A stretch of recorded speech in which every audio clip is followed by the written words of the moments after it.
This video is brought to you by Squarespace. From websites to marketing tools, Squarespace is the all-in-one platform to build your online presence.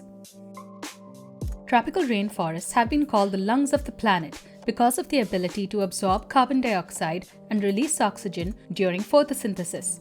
However, more than half of the world's tropical forests have been destroyed since the 1960s. Nowadays, 1.5 acres of forests are cut down every second. Agricultural expansion, illegal logging, mining, and urbanization continue to drive deforestation. As awareness about this problem spreads, tree planting drives are being conducted across the world. In 2011, the Bond Challenge set a goal of restoring 150 million hectares of deforested land globally.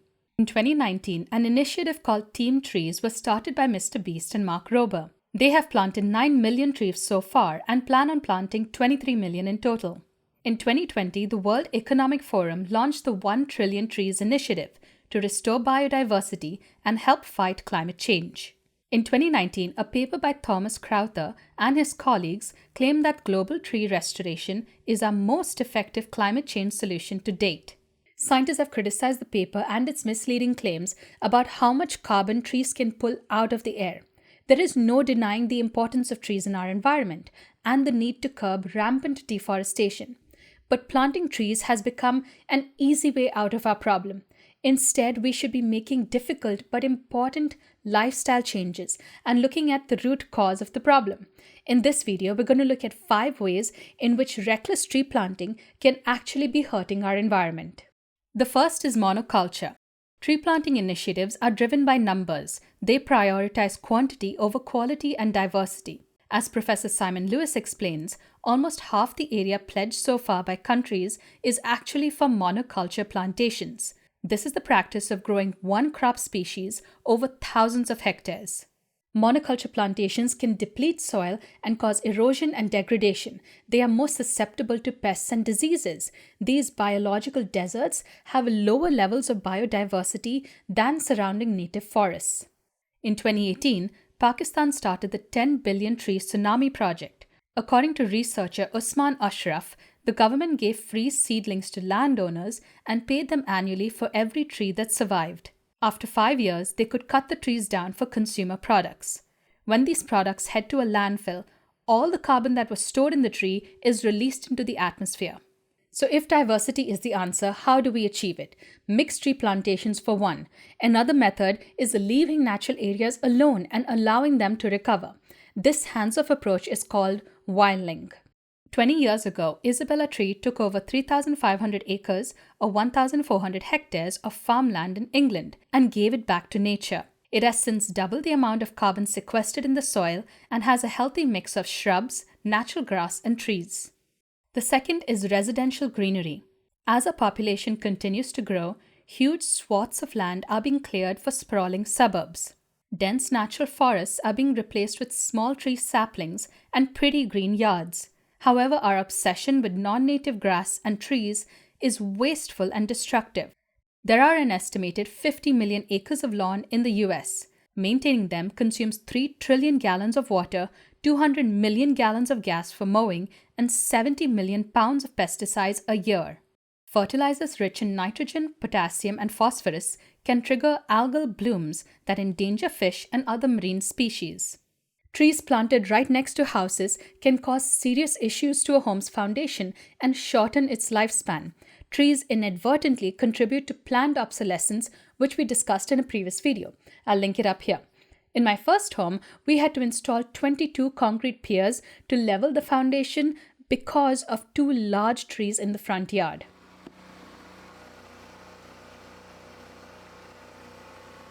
Even our brick facades and driveway had numerous cracks. Tree roots can also break both public and private water lines, which are costly to fix. If trees aren't trimmed back, they can take down power lines. Green spaces are vital for our mental health. They protect us from mood disorders, depression, and stress. However, we need to end this obsession with perfectly manicured lawns and non-native trees.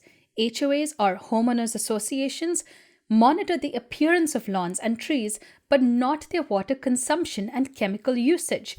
In Texas, we need to change our perception of greenery from this to this. Xeriscaping is the process of landscaping without the need for irrigation. These spaces require low amounts of maintenance and promote biodiversity. Before we move on, I'd like to share a little project I've been working on. Many people have asked me to share my scripts, so I'm building a website called carbuilds.com to post all my building science content. I've decided to use Squarespace because of its easily customizable templates. They can support pages, galleries, blogs, commerce, and more. I can add and manage text, photos, videos, and comments. Check out squarespace.com for a free trial, and when you're ready to launch, go to squarespace.com/Belinda Carr to save 10% off your first purchase of a website or domain.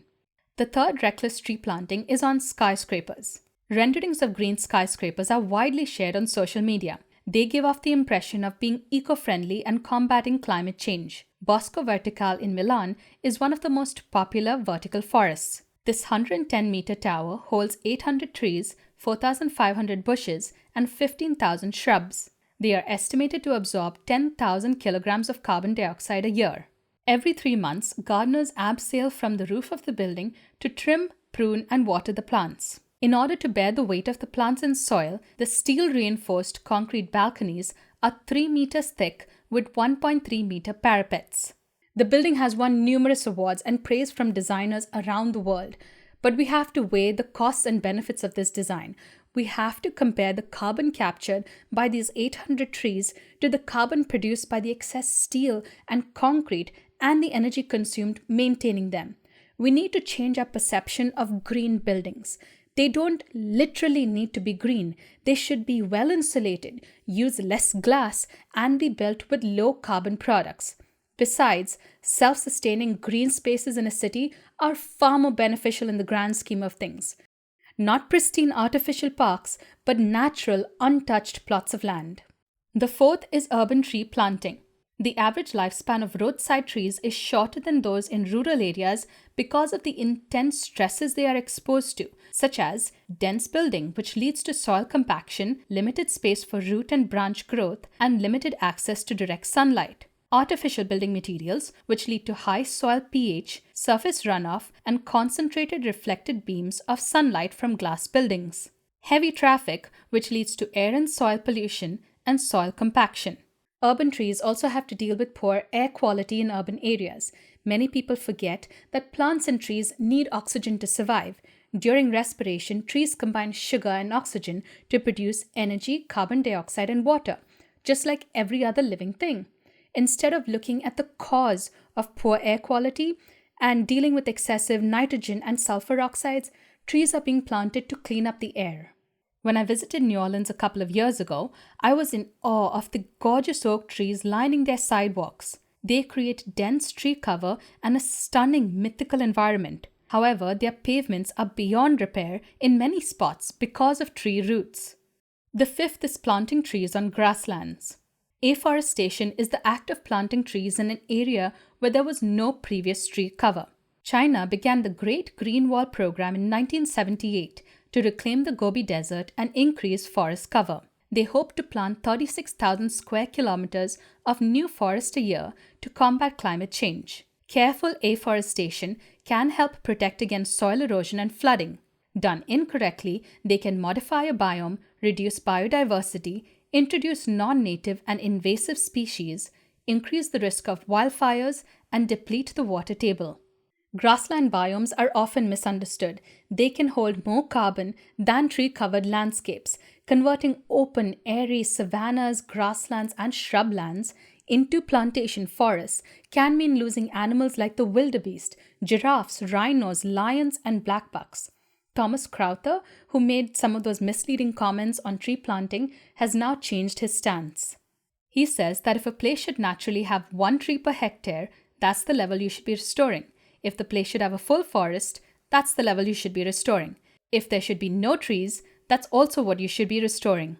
Climate change is real, and humans have increased the concentration of carbon dioxide in the atmosphere. But it is dangerous and misleading to propose that tree planting can be a silver bullet to stop climate change. Careful restoration of forests is only one of the several things we must be doing. We need to curb deforestation and use sustainable forest management. We need to control hazardous air pollutants. We need to change our energy-guzzling homes and buildings, not just cars. We need to stop our addiction to palm oil. Changing our diet and lifestyle can actually be much more beneficial than planting a tree sapling. Cattle ranching, soy cultivation, and oil palm plantations drives 40% of deforestation worldwide. Palm oil is found in pizzas, noodles, ice creams, butter, and chocolates. It's even in non-consumables like soap, shampoo, and beauty products. We also need more drastic measures to extract carbon dioxide from the atmosphere. Companies like Charm Industrial convert biomass into bio-oil and inject it underground, which I find absolutely fascinating. Leave me a comment if you'd like to explore that topic in another video. Also, let me know what you think about tree planting drives and what other lifestyle changes we need to make. Don't forget to hit that subscribe button, notification bell, and the like button too. I'll link my Patreon page in the description. If you can support me, I'd really appreciate it. A big thank you to everyone already supporting me. Thanks for watching. See ya.